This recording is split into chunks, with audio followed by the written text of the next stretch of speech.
Ladies and gentlemen, welcome back here to the DTC Hong Kong T20 Blitz. We've had a delay and the forecast is saying we may get another one. There is a storm warning about, but hopefully it can be a little localised here in Hong Kong. But for now, we've got the Kowloon Cantons up against the Woodworm Island Warriors here at Ting Kwong Recreation Ground.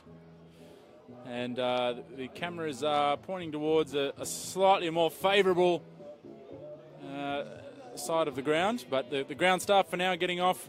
The last match won by the Cantons by just 2 runs on Duckworth Lewis after it was cut short due to rain.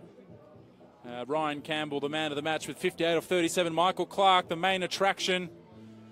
He was dismissed for just 6, but he's out there again now. And he's out there once again with Ryan Campbell.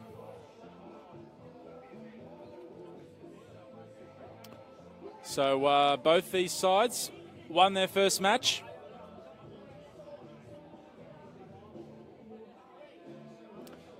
And now looking to a win here would certainly secure their position for a finals berth tomorrow. This tournament played over just 3 days with 4 teams. Top 2 playing the final on Sunday afternoon tomorrow. It was a packed house in here earlier, a very heavy shower. Sent them running in the general admission area.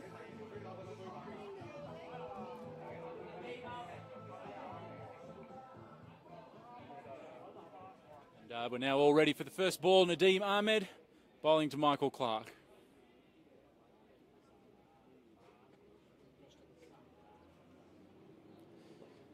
Joining me is Jack Richards, former England Test player Jack Richards joining me here.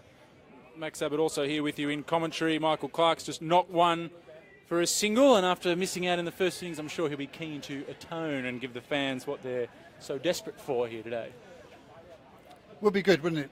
I must say it's always a difficult situation to be in. Sort of a lot expected in such a circumstances, tough conditions. But I'm sure he's up to it. It's good to see him here in any case. Rob Alton, Nadeem Ahmed. This will be a good battle. Nadeem Ahmed, Hong Kong's premier spinner, up against Ryan Campbell here, who made runs in the first match.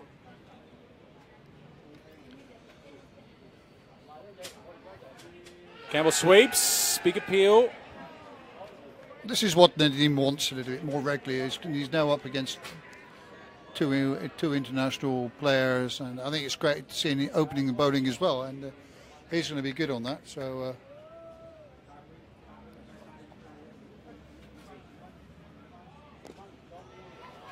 Campbell cuts and finds the gap. That'll race away to the boundary. The first of this Cantons innings. And he'll be feeling in pretty good nick, Ryan Campbell. Bit of a rest with the rain delay would have helped his cause as well. Yeah, I think so, and I think what you also see is that he gets runs by playing cricket shots as well. I think what you can't afford to do here is hit against the spin on these sort of slowing wickets, and he's just orthodox, playing well and doing well, and you know, Nadeem has got to get his line and length right, and you know, he's a bit short on a slow wicket. These guys are going to take him apart. It's nicely nudged down to short third. Adil Mahmood, terrific fielding. So working hard on his fielding, Adil Mahmood. Oh, it's been quite good fielding up to now in general. I must admit, the associates have obviously see that's an important part, and there's no real reason why they cannot be as good as the first-class countries. A lot of work's put in. Clark uses his feet. Well, a little misfield. Doesn't cost him any runs. Mickey Swart there. Just pointing at the ground. A little damp spot. It's well bowled, Nadeem. Held that back nicely, didn't he? Yeah, good first over. Yeah, it's a class. He's a class act, and I think he's done very well for Hong Kong in the recent series, and shown himself to be a class competitor. Yeah, absolutely. And just hope this rain stays away from the day. There are some ominous clouds around, and I think there is a little sprinkle, unless that's just some of the leftovers from the previous shower, which it could be because it was very heavy. Left its mark on the ground. There's still a few puddles around just in front of us in the commentary position here. Yeah, there's, I don't know, is there ever any such thing as light rain in Hong Kong? I've never known it. No, it is generally when it rains, you know about it. It rains so hard that before the covers could even come on. They were so heavy, full of water, that the ground staff needed to call on the players and young kids, everyone. Even some of the commentators got out there to help. Everybody mucked in. Just be a little bit greasy out there, though, that's for sure, and especially around that square.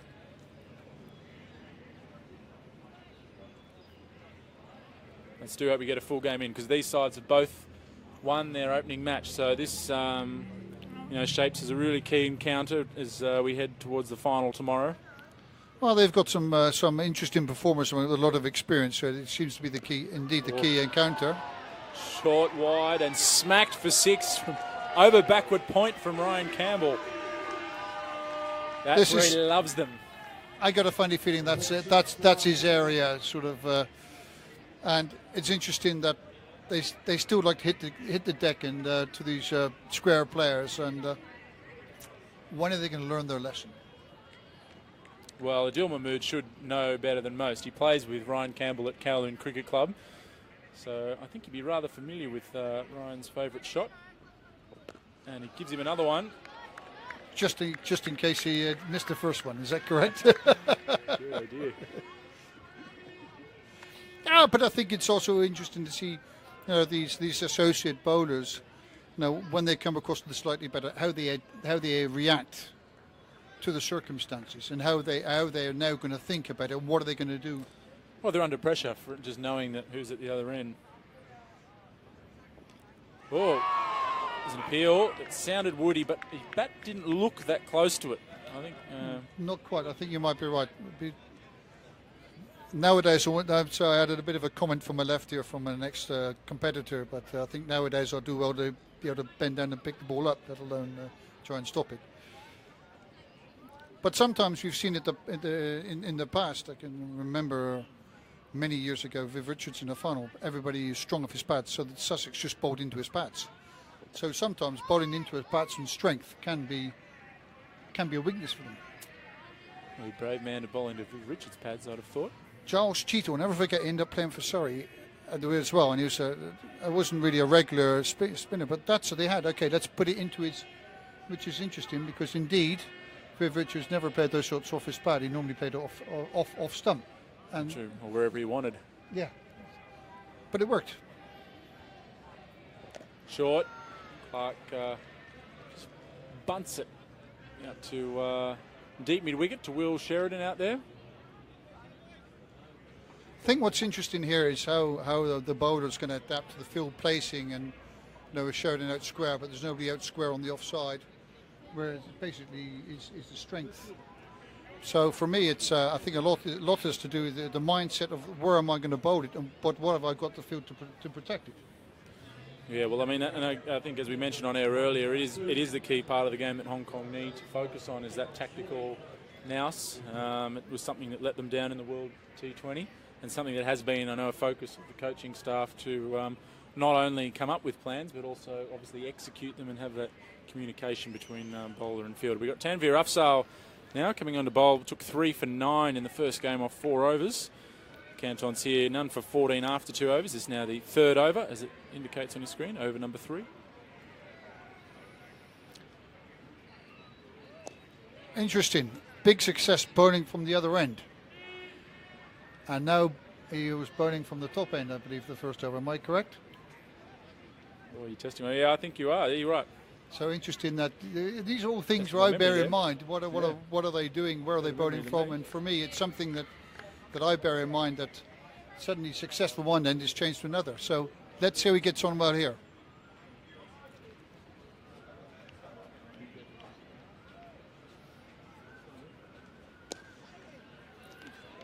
Slanting the ball into the pads of the batsman. And I think you'll see that this is making it a little bit more difficult. He's tightening the batsman up, not a chance to get the bat through the line of the ball.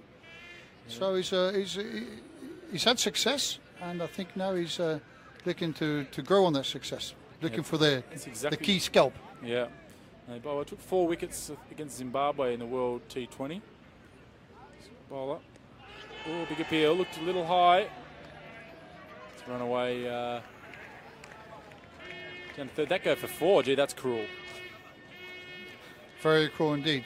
But I like the way he gets into his actually point of release position, his wrist and his fingers behind the ball. Is very good indeed. So I think he must be bowls a heavy ball, I think. And yeah, well, in his stock delivery, he just nips into the right-hander, and we saw that's why he just troubled batters who were looking to play through the line, and they just got stuck a bit with that ball nipping in off and hit the inside edge of the bat. No, for sure. If the way he bowls, he's going to hit the stumps more often than not. I think. Yeah. In that channel, I think they used to say in my days. I don't know what's it called nowadays, but certainly you have to get it in the channel, and certainly I think he bowls with an action which will make sure the batsman has to play at the ball. If not, they will definitely be in trouble, as was shown in the first game. So none for 19 here in the third over. Ryan Campbell again looking to get in his stride.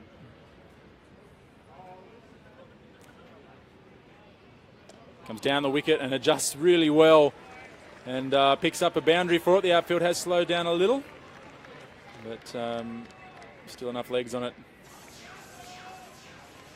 He was cramped for that, but he got it away nicely. Got a bit enough of the bat on the ball, and I think with good contact, he's got the ball square because there's nobody out square of the wicket there. They're more or less in front, which is also an interesting position for a bowler. Is actually sensible. The ball will go finer than more in front. So it's an interesting field position again. Was waiting on the back foot there for something back of a length. I think Afzal threw it up nice and full. Campbell could only block it down the ground. So that's the end of 3 overs. None for 23. Ryan Campbell 16 not out of 13 balls. Or 14 balls, should I say. And Michael Clark has just faced the 4 deliveries for the 3 runs. He'll be just dying to get that first boundary away. He hit a beautiful cover drive in the first game, but I'm sure he'd just love to get a couple of quick consecutive boundaries, get that strike rate going, and then I'm sure we'll see the best of him. He played one shot which oozed total class, which he has. But he did get a very good ball, the next ball, to be honest about it. And that's not to take it away from the bowler. It was it nipped back a little bit on him, and it was a very good ball, which is the great thing of this game of cricket. It can get anybody out. Adil Mahmood just hitting a good length there. Well, we were talking earlier in the previous game how really Michael Clark, in his fantastic record he's got, this is mostly the one format of the game where it's challenged him more than anything else, most probably, to find the way of playing it. And of course, he's really, I think he said himself, he found it affecting his own game. So he looked at the more traditional sorts of game rather than... Oh, there he goes. Yeah, I don't know if full outside off stump is the place for Michael Clark. That's just what he needed. Can play a nice, correct, blasting cover drive through the offside, and that's what he did. That's what he's known more for than anything else, isn't it, really? If you consider that, I believe it goes without any doubt. This is his strength, and it just goes to show he's not lost it.